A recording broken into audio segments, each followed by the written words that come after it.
L'École supérieure d'administration, d'économie, de journalisme et des métiers de l'audiovisuel ESAE offre de nouveaux challenges pour l'année universitaire 2023-2024. Étudiantes et étudiants, parents d'élèves nouveaux bacheliers, ESAE, c'est la garantie d'une formation de qualité à des conditions très avantageuses. À Gbedjromede, à Papa, à Boumekalavi et Parakou, inscrivez-vous en administration générale, administration du travail et de la sécurité sociale, trésor et finances publiques, impôts, diplomatie et relations internationales, journalisme et métiers de l'audiovisuel, gestion des marchés publics, planification et développement local, sciences économiques, sciences juridiques et toutes les filières des sciences de gestion. ESAE vous offre des bourses, demi-bourses et de réductions pour les premières inscriptions dans toutes ces filières. Waouh! En licence 1, 2 et 3 et en master, bénéficiez jusqu'à 50% de réduction sur tous nos sites. N'est-ce pas génial? Infoline. ESAE Gbedjromede, 3e rue à droite en quittant le carrefour Le Jador pour la BIBE Jéricho ou au plus 229 90 93 65 21 98 98 14 00 à Kpakpa au plus 229 52 88 33 33 à Boumekalavi au plus 229 52 88 44 44 Parakou au plus 229 52 46 12 12. ESAE, l'excellence à un nom. Bonjour à nouveau, chers amis internautes. Le quotidien béninois d'information générale et d'analyse, l'informateur titre ce matin en manchette « Démolition d'habitations suite à des décisions de justice ». Indigné, le pouvoir recadre. La responsabilité a été confiée au Conseil consultatif foncier d'interpeller les bénéficiaires des décisions de justice relatives au foncier sur les comportements à adopter pour éviter l'irrespect de certaines dispositions légales en la matière, toute chose qui pourrait engendrer des cas sociaux. Retrouvez l'article en page 3. L'article, bien évidemment, qui renseigne sur ce titre en manchette. Toujours à la une de l'informateur de ce matin, prise en charge du nourrisson et de la femme enceinte, Patrice Talon prend une importante décision, laquelle vous est révélée en page 4. Assemblée nationale, 108 députés bientôt décorés, nous apprend l'informateur à travers sa une du jour. Comité interparlementaire de l'Union économique et monétaire ouest-africaine, UEMOA, l'instance tient deux importantes rencontres à Cotonou du 5 au 13 septembre 2023. Retrouvez l'agenda dans les colonnes de la parution du jour du journal. À l'oreille droite, on peut lire Journal École. Après le coup d'État du 30 août dernier, la communauté économique des États de l'Afrique centrale suspend le Gabon de ses instances. Retrouvez les motivations dans les colonnes du journal École de l'informateur ce matin. Ce journal École qui est rédigé par les étudiants en formation sur les différents campus de l'ESAE, l'École supérieure d'administration d'économie, de journalisme et des métiers de l'audiovisuel à Cotonou, à Calavi et Parakou en licence et master.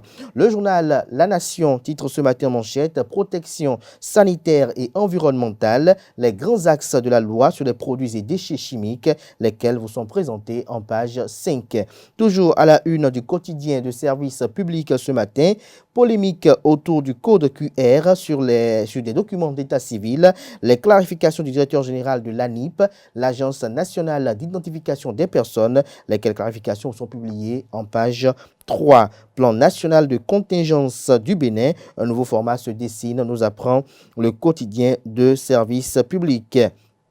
Celtis Summer Show, un franc succès, conclut le quotidien de service public. Retour sur les moments forts à la page 11 de la livraison de ce mercredi matin. Fraternité en manchette, achat de fournitures pour la rentrée scolaire 2023-2024, les préparatifs enrhumés par la morosité, faible affluence sur les stands de Cotonou et environ. Le journal fait savoir que encore 12 jours et l'année scolaire 2023-2024 démarre. Mais en attendant, les parents d'élèves vivent leur période de stress. Nous sommes à l'Étoile Rouge de Cotonou, il est 16h. Les stands de vente de fournitures scolaires sont installés. Les vendeurs partagés, j'allais dire, entre désespoir et amertume, constatent impuissants la situation devant leur stand. Retrouvez le constat effectué par une équipe de la rédaction à la page 2 de la livraison de ce jour. Toujours la une de Fraternité de ce matin, championnat mondial de pétanque au Bénin. La fête s'annonce belle. Louis Vlavonou, président de l'Assemblée nationale, visite le site et encourage les compétiteurs béninois. Le matinal ce matin en manchette, aide classique au développement en Afrique. Patrice Talon prône un changement de paradigme. Le président béninois réitère son plaidoyer de 2018. Toujours à la une de le matinal de ce matin. Exécution des décisions de justice en matière domaniale, indignation du Conseil consultatif foncier, le président appelle les bénéficiaires à respecter les préalables. Visite des installations des 50e championnats du monde de pétanque, Louis Vlavonou dope le moral des boulistes. Matin libre ce matin en manchette, décentralisation, le bloc républicain prive par à coup d'un nouveau premier adjoint au maire. Des détails sur le titre du Canard à la page 7 de sa livraison du jour. Plus d'un mois après le retour triomphal de Atta Mohamed Renouho, toujours pas d'écho du côté de la justice ou de la rupture, nous apprend et fait observer le Canard d'ailleurs. Retrouvez son article sur ce fait à la page 7. Toujours à la une de Matin Libre de ce matin. Ensemble pour développer l'industrie du sport, la Fédération béninoise de handball rassure l'APS Bénin de sa disponibilité. Le confrère de Le Potentiel publie ce matin en manchette. Gestion calamiteuse des ressources matérielles et financières de l'État. La Sénat, la Commission électorale nationale autonome, s'attire la colère du président Patrice Talon. L'audit se précise. Des directeurs bientôt suspendus et remplacés selon les informations du Canard. L'IGF, l'inspection générale des finances et la justice plus loin de l'institution de Saka Lafia, nous apprend le Canard. Retrouver les motivations de tout ceci à la page 3 de sa livraison du jour. Licenciement du directeur administratif et financier de la mairie d'Abomey, le secrétaire exécutif et le préfet du Zou finissent au tribunal. Toujours à la une de Le Potentiel de ce matin. Répression contre les délinquants du net, l'OCRC, l'Office central de répression de la cybercriminalité, capture 5 présumés Gaimen à Porto Novo et ils passeront dans les prochains jours le test du virus de la cybercriminalité à la CRIET, la Cour de répression des infractions économiques et du terrorisme. La Nouvelle Tribune ce matin en manchette, crise au Niger, pourquoi le député Salé était à Niamey, s'interroge le Canard. Le journal écrit noir sur blanc que le député du parti Union progressiste Le Renouveau, UPR, Issa Salifou, généralement désigné par le Sobetré Salé, a été reçu le dimanche 3 septembre dernier par le Premier ministre désigné par la junte au pouvoir à Niamey, Ali Mahman Lamine Zeyn. Depuis, la machine médiatique s'est emballée. Pourtant, les raisons de cette visite éclair paraissent évidentes au regard de la situation catastrophique dans laquelle se trouvent les populations de la région suite aux lots de sanctions qui leur sont imposées par la CEDEAO, la communauté économique des États de l'Afrique de l'Ouest. Théophile Yarou, Irénée Agossa, itinéraire de 2 transhumants hors du commun. Retrouvez l'article du journal en page 2. Désignation du successeur de Patrice Talon. Joseph Diogbono invite tout le monde à la patience. Bénin intelligent à présent, coup d'État et autres crises démocratiques, pensée ou africanisée. Retrouvez l'article du journal dans les colonnes de sa parution de ce matin. Le journal fait savoir néanmoins en manchette avec une image que vous apercevez d'ailleurs assez expressive, que face au coup d'État perlé en Afrique de l'Ouest francophone, des voix critiquent la démocratie comme inadaptée à notre contexte socio-culturel et à nos défis de développement. Son africanisation dès lors prônée ne fait pas elle aussi l'unanimité auprès des élites. Néanmoins, l'urgence de la dépolitisation des forces de défense et de sécurité avec une attention particulière portée à la bonne gouvernance émerge. Retrouvez la suite de l'analyse du journal, les constats et notamment les pistes de réflexion dans les colonnes de sa parution de ce matin. Le confrère de l'événement précis nous publie ce matin. Lutte contre les coups d'État, Jacques Ayadji, président du MOEL Bénin, mouvement des élites engagées pour l'émancipation du Bénin, écarte l'option militaire. La France s'engage dans un dialogue avec les putschistes.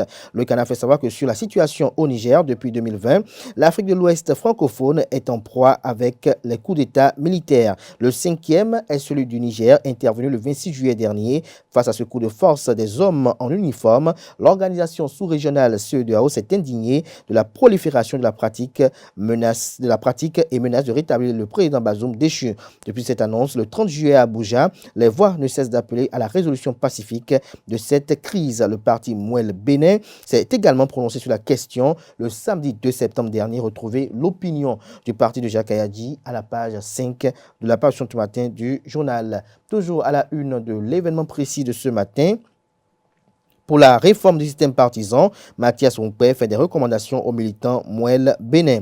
Éducation civique à la montée des couleurs à l'Assemblée nationale, les fondamentaux de la Constitution exposés au personnel civil et militaire sous les regards du président Louis Vlavonou, président de l'institution parlementaire. Dans Sud Quotidien à présent, commerce et développement des entreprises, les actions prévues en 2024 vous sont exposées à la page 3. CIP UEMOA, le Bénin abrite les travaux de la 52e session, nous apprend la une de ce mercredi de Nord-Sud Quotidien. Le confrère de Le Télégramme, inondation à Onclou dans la commune de Djougou, des champs d'yam, de riz et de légumes emportés. Des détails sur les dégâts enregistrés à la page 11 de la parution du matin du Canard. Ordre national du Bénin, nomination et promotion de 108 députés, nous apprend la une du journal. Trafic de passeports, 13 Togolais interpellés avec des passeports béninois à la frontière Ila-Kondji.